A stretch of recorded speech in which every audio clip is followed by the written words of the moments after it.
क्या कभी ऐसा महसूस हुआ है कि जीवन का हर पल, हर कदम, हर सांस किसी अनदेखी, किसी दिव्य ऊर्जा से जुड़ी हुई है? जैसे कि रोजमर्रा की भागदौड़ में भी कहीं गहरे में एक शांति का स्रोत मौजूद हो। आज हम एक ऐसी ही प्राचीन लेकिन बेहद जरूरी शिक्षा पर थोड़ी गहराई से बात करेंगे। ये चर्चा है महान योगी परमहंस योगानंद की एक खास शिक्षा के बारे में। इसे हम कह सकते हैं चलते फिरते नाम जप। अब सुनने में शायद सिर्फ एक धार्मिक साधना लगे, है ना? लेकिन हमारे पास जो स्रोत हैं, कुछ लेखों के अंश जो योगानंद की शिक्षाओं और उनके प्रभावों पर आधारित हैं, वो बताते हैं कि ये सिर्फ साधना नहीं है, ये एक जीवन बदलने वाला सिद्धांत भी हो सकता है। तो हमारा मकसद है इन स्रोतों से जरूरी ज्ञान निकालना और समझना कि आखिर ये अभ्यास कैसे काम करता है और क्यों ये आज भी इतना मायने रखता है। बिल्कुल। और ये सिर्फ शब्दों को दोहराना नहीं है, जैसा आपने कहा। ये असल में हमारे मन, हमारे शरीर और हमारी चेतना, इनके बीच एक गहरा, एक अद्भुत संतुलन बनाने की प्रक्रिया है। ये एक तरीका है अपनी चेतना को लगातार एक उच्चतर बिंदु से जोड़े रखने का, चाहे हम कुछ भी कर रहे हों। आपने परमहंस योगानंद का जिक्र किया। जाहिर है ऑटोबायोग्राफी ऑफ अ योगी के लेखक के तौर पर तो उन्हें दुनिया भर में जाना जाता है। क्या श्रोतों में उनकी कोई खास बात इस विषय से जुड़ती है, कोई संदर्भ? हाँ, बिल्कुल। योगानंद ने अपनी किताब ऑटोबायोग्राफी ऑफ अ योगी में एक जगह स्पष्ट रूप से कहा है, जिसका भावार्थ है कि जीवन का लक्ष्य ईश्वर को महसूस करना और हर पल दिव्य चेतना में जीना है। और यहीं पर आप देखिए गुरु मंत्र या नाम जप की भूमिका आती है। ये उनकी क्रिया योग परंपरा का एक बहुत महत्वपूर्ण हिस्सा है। क्रिया योग, अच्छा थोड़ा इसके बारे में बताएंगी, स्रोत क्या कहते हैं? हाँ, देखिए स्रोत बताते हैं कि क्रिया योग जो है वो योगानंद द्वारा सिखाई गई ध्यान और प्राणायाम की एक उन्नत, एक वैज्ञानिक प्रणाली है। इसका मकसद है प्राण शक्ति, मतलब हमारी जो जीवन ऊर्जा है, उसे नियंत्रित करके आध्यात्मिक विकास को तेज करना। और गुरु मंत्र इसी परंपरा में गुरु द्वारा दिया गया एक खास ध्वनि या शब्द समूह होता है, जिसे साधक अपने ध्यान और जप के लिए इस्तेमाल करता है। तो ये मंत्र एक तरह से चेतना को केंद्रित करने का एक जरिया बन जाता है। ये दिलचस्प है कि ये एक पूरी प्रणाली का हिस्सा है। अच्छा, तो क्या ये चलते फिरते नाम जप की अवधारणा, ये कॉन्सेप्ट सिर्फ योगानंद या क्रिया योग तक ही सीमित है, या इसकी जड़ें भारतीय दर्शन में और भी गहरी हैं? क्या शास्त्रों में भी इसका जिक्र मिलता है? बिल्कुल, इसकी जड़ें तो बहुत गहरी हैं। आप देखिए हमारे स्रोत कई शास्त्रीय संदर्भों की ओर इशारा करते हैं। जैसे भगवत गीता को ही ले लीजिए, उसमें श्री कृष्ण अर्जुन से कहते हैं समत्वम योगा उच्यते। हाँ, सुना है, समत्वम योगा उच्यते से इसका मतलब है कि मन की स्थिरता, हर परिस्थिति में एक जैसा भाव बनाए रखना, वही योग है। और ये संभाव आता कैसे है? वो आता है निरंतर ईश्वर या अपने इष्ट का स्मरण रखने से। तो ये लगातार नाम जाप या चिंतन उसी मानसिक स्थिरता को पाने का एक सीधा रास्ता है। यानी गीता के अनुसार मन का संतुलन ही योग है और निरंतर स्मरण इसमें मदद करता है। अच्छा, और उपनिषदों का क्या, उनमें भी कुछ है? उपनिषदों में तो आत्मा और परमात्मा के संबंध पर बहुत गहरा चिंतन है। वहां अहम ब्रह्मास्मि या तत्वम असि जैसे महावाक्य मिलते हैं, है ना, जो जीव और ब्रह्म की एकता बताते हैं। स्रोत बताते हैं कि निरंतर नाम जप या इष्ट का ध्यान वो इसी परम सत्य का लगातार स्मरण है, अपनी असली प्रकृति को याद दिलाना है। ये सिर्फ शब्दों का जाप नहीं है, बल्कि उस परम चेतना के साथ अपने जुड़ाव को महसूस करने का एक प्रयास है, एक कोशिश है। और पतंजलि योग सूत्र, वो तो योग का जैसे आधार ग्रंथ माना जाता है। हाँ, बिल्कुल। पतंजलि योग सूत्र में अष्टांग योग का वर्णन है। उसमें धारणा और ध्यान महत्वपूर्ण अंग है। धारणा मतलब कंसंट्रेशन और ध्यान मतलब मेडिटेशन। स्रोत इस बात पर जोर देते हैं कि ये जो चलते फिरते नाम जप है, ये एक तरह से धारणा का ही एक एक्सटेंडेड फॉर्म है, जहां आप अपने मन को एक बिंदु पर ईश्वर के नाम या रूप पर टिकाए रखने का अभ्यास करते हैं। और सिर्फ बैठे हुए नहीं, बल्कि अपनी दिनचर्या के दौरान भी। ये मन को बाहरी भटकावों से हटाकर आंतरिक केंद्र पर लाने में मदद करता है। और यही चीज फिर ध्यान और समाधि की गहराइयों तक ले जाने के लिए जरूरी है। और भागवत पुराण का भी जिक्र था शुरू में जी। उसमें ये कैसे दिखाई देता है? भागवत पुराण तो भक्ति का महासागर है, सही कहा आपने। उसमें प्रहलाद जैसे भक्तों की कथाएं हैं जिन्होंने भयानक कष्टों में भी और बिल्कुल विपरीत परिस्थितियों में भी भगवान का स्मरण नहीं छोड़ा। स्रोत इन कथाओं का उदाहरण देते हुए बताते हैं कि कैसे हर सांस में ईश्वर का स्मरण या नाम जप बाहरी परिस्थितियों के बावजूद आंतरिक शांति, निर्भयता मतलब फियरलेसनेस और शक्ति दे सकता है। ये दिखाता है कि ये अभ्यास सिर्फ शांत माहौल के लिए नहीं है, बल्कि जीवन की असली चुनौतियों के बीच भी उतना ही कारगर है। तो ये स्पष्ट है कि ये अवधारणा कोई नई नहीं है, बल्कि भारतीय आध्यात्मिक परंपरा में इसकी जड़ें बहुत गहरी हैं। अच्छा, अब चलिए इसके व्यवहारिक पहलू पर आते हैं। ये जो चलते फिरते नाम जप है, इसका असल मतलब क्या है? क्या इसका मतलब है कि हमें हर समय जोर जोर से कोई मंत्र बोलना है? नहीं, बिल्कुल नहीं, ऐसा नहीं है। इसका सीधा और सरल अर्थ है अपनी हर क्रिया और हर सांस के साथ ईश्वर या अपने इष्ट देवता का या किसी पवित्र नाम या मंत्र का मानसिक रूप से स्मरण करना। जोर से बोलना जरूरी नहीं है, बल्कि वो जो मानसिक जुड़ाव है वो ज्यादा महत्वपूर्ण है।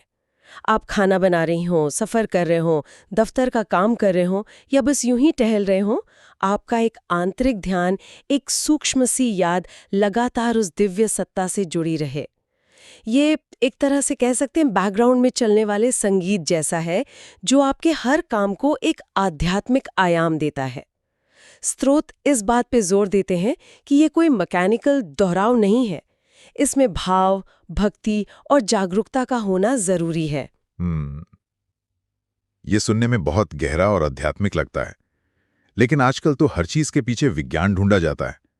क्या स्रोतों में इस अभ्यास के किसी वैज्ञानिक आधार का भी जिक्र है, या ये सिर्फ आस्था का विषय है, या इसके कुछ ठोस प्रभाव भी देखे गए हैं? हाँ, और यहीं ये वाकई दिलचस्प हो जाता है। स्रोत बताते हैं कि आधुनिक विज्ञान, खास तौर पर न्यूरोसाइंस, अब इस तरह के अभ्यासों के प्रभावों को समझने लगा है।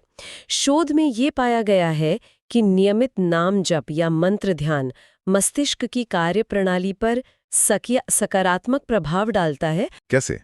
मस्तिष्क के किन हिस्सों पर इसका असर होता है? कुछ खास है? हाँ, स्रोत कुछ खास हिस्सों का जिक्र करते हैं, जैसे प्रीफ्रंटल कॉर्टेक्स। हाँ, ये हमारे मस्तिष्क का वो हिस्सा है जो उच्च स्तरीय संज्ञानात्मक कार्यों जैसे निर्णय लेना, योजना बनाना, ध्यान केंद्रित करना और भावनाओं को नियंत्रित करने के लिए जिम्मेदार है।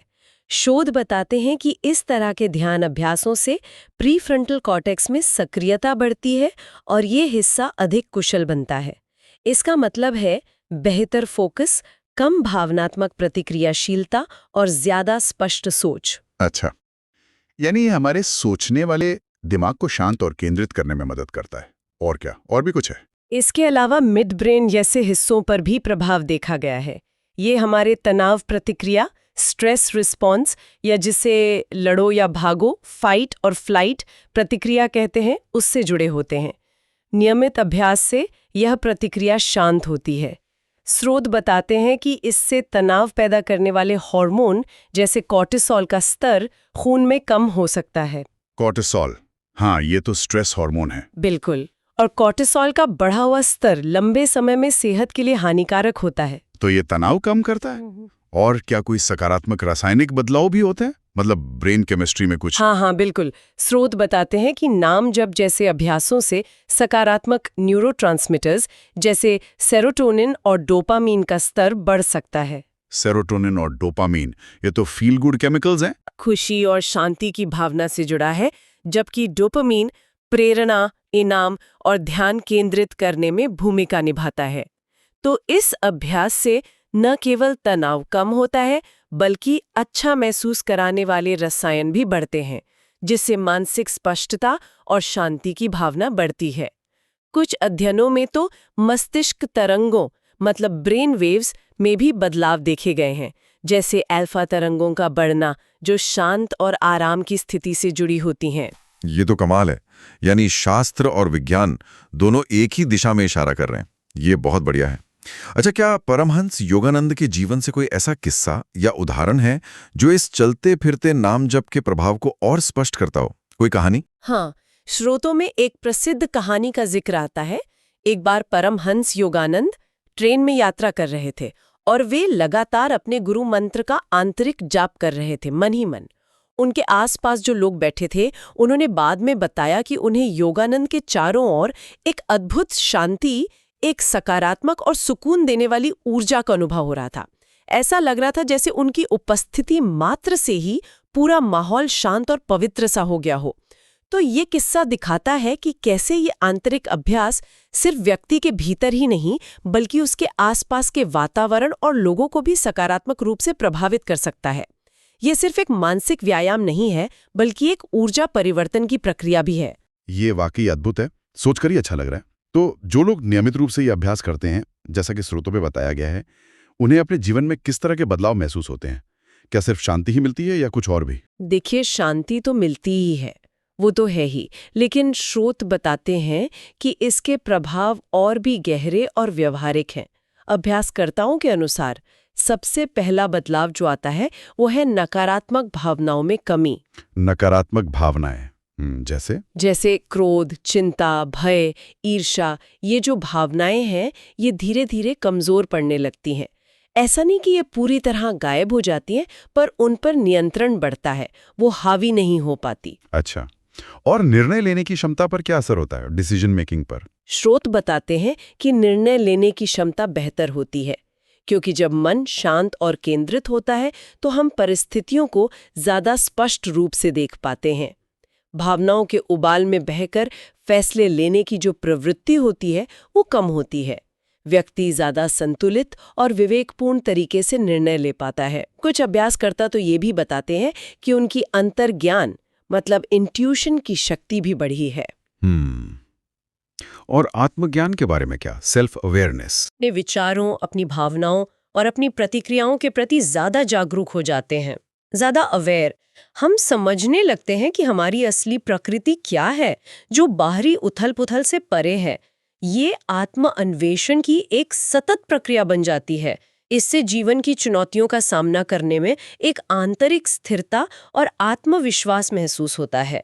और रिश्तों में भी आप देखिए समझदारी और सहानुभूति बढ़ती है, क्योंकि हम दूसरों की भावनाओं के प्रति ज्यादा संवेदनशील हो जाते हैं। ये सब सुनकर तो लगता है कि ये अभ्यास वाकई जीवन में काफी सकारात्मक बदलाव ला सकता है। अगर कोई इसे आजमाना चाहे तो शुरुआत कैसे करे? क्या इसके लिए कोई जटिल विधि है, कोई मुश्किल तरीका? नहीं, बिल्कुल नहीं। स्रोतों के अनुसार इसकी शुरुआत बहुत सरल है। सबसे अच्छी बात यही है कि इसे कहीं भी कभी भी किया जा सकता है। कुछ आसान सी बातें हैं। पहला, स्थान और समय। आप शांत बैठकर शुरू कर सकते हैं या फिर धीरे धीरे चलते हुए भी। सुबह या शाम का समय अच्छा होता है, लेकिन दिन में कभी भी कुछ मिनट निकाले जा सकते हैं। ठीक है। दूसरा, आसन। अगर बैठकर कर रहे हैं तो आराम से बैठें, रीढ़ सीधी रखें। चलते हुए कर रहे हैं तो सहज गति से चलें। तीसरा, मंत्र या नाम। अपने इष्ट देव का नाम, कोई पवित्र शब्द जैसे शांति या प्रेम, या अगर आप किसी परंपरा से जुड़े हैं तो अपना गुरु मंत्र चुन सकते हैं। जरूरी ये है कि वो शब्द या नाम आपके मन में सकारात्मक भाव जगाएं। ते समय मानसिक रूप से या बहुत धीरे से, मतलब होंठ हिलाए बिना या बहुत धीमे स्वर में अपने चुने हुए नाम या मंत्र का जाप करें। पांचवा, फोकस। ध्यान सिर्फ शब्दों के दोहराव पर नहीं बल्कि उसके पीछे के भाव पर रखें, उस दिव्य उपस्थिति की भावना पर या शांति की अनुभूति पर। हर उच्चारण के साथ महसूस करें कि आपके मन और शरीर में शांति और दिव्यता भर रही है। भाव पर फोकस, ये जरूरी है। हाँ, और छठा, मन का भटकना। देखिए, मन भटकेगा, ये स्वाभाविक है। स्रोत सलाह देते हैं कि जब भी ध्यान भटके, बिना किसी झुंझलाहट या खुद को कोसे, धीरे से उसे वापस अपने जप पर ले आएं। ये बार बार करना पड़ सकता है, यही तो अभ्यास है। और सातवां, अवधि। शुरुआत में दिन में 5-10 मिनट से शुरू करें, धीरे धीरे इसे 15-20 मिनट या अपनी सुविधा अनुसार बढ़ा सकते हैं। निरंतरता ज्यादा जरूरी है अवधि से भी। ये तो वाकई सरल लगता है। मतलब मुख्य बात है नियमितता, जागरूकता और भाव, शब्दों से ज्यादा उस जुड़ाव को महसूस करना। बिल्कुल सही कहा आपने। ये तकनीक से ज्यादा चेतना की एक अवस्था विकसित करने का अभ्यास है। तो आज की इस चर्चा को अगर हम समेटें तो हमने देखा कि परमहंस योगानंद द्वारा सिखाया गया ये जो चलते फिरते नाम जप है, ये सिर्फ एक धार्मिक क्रिया या कोई अंधविश्वास नहीं है। ये एक गहरी आध्यात्मिक तकनीक है जिसकी जड़ें प्राचीन भारतीय शास्त्रों में हैं। हाँ, और साथ ही ये एक ऐसी प्रक्रिया भी है जिसके सकारात्मक प्रभावों को आधुनिक विज्ञान भी अब समझने लगा है, मानने लगा है। ये मस्तिष्क की कार्यप्रणाली को बेहतर बनाती है, प्रीफ्रंटल कॉर्टेक्स को सक्रिय कर निर्णय क्षमता और फोकस सुधारती है, तनाव हार्मोन कॉर्टिसोल को कम करती है हाँ, और सेरोटोनिन, डोपामिन जैसे न्यूरोट्रांसमीटर बढ़ाकर मानसिक शांति और खुशी लाती है। हमने भगवत गीता के समत्वम योग उच्चते से लेकर उपनिषदों के आत्मस्मरण, पतंजलि के ध्यान सूत्रों और भागवत पुराण की भक्ति कथाओं तक इसके तार जुड़े देखे हैं। और योगानंद के जीवन का वो ट्रेन वाला किस्सा भी याद रहेगा कि कैसे आंतरिक शांति बाहर भी फैल सकती है। बिल्कुल। ये अभ्यास जीवन की रोजमर्रा की चुनौतियों को सरल बनाने, नकारात्मक भावनाओं को कम करने, रिश्तों में समझदारी लाने और जीवन में संतुलन और आनंद पाने का एक शक्तिशाली, एक प्रैक्टिकल तरीका है। ये दिखाता है कि आध्यात्मिकता और दैनिक जीवन अलग-अलग नहीं है, उन्हें एक साथ जिया जा सकता है। ये सिर्फ एक तकनीक नहीं, बल्कि जीवन जीने का एक तरीका बन सकता है, चेतना की एक उच्चतर अवस्था में बने रहने का साधन। और ये सब ज्ञान हमें परमहंस योगानंद जैसी महान आत्माओं की गहरी शिक्षाओं से मिला है, जिन्होंने अपने जीवन और क्रियायोग जैसी प्रणालियों के माध्यम से इस अनमोल ज्ञान को पूरी दुनिया तक पहुंचाया। सोचे, अगर हमारा हर कदम, हर सांस, हर काम ईश्वर के या उस परम शांति के स्मरण से जुड़ जाए, तो हमारी चेतना किस स्तर तक रूपांतरित हो सकती है।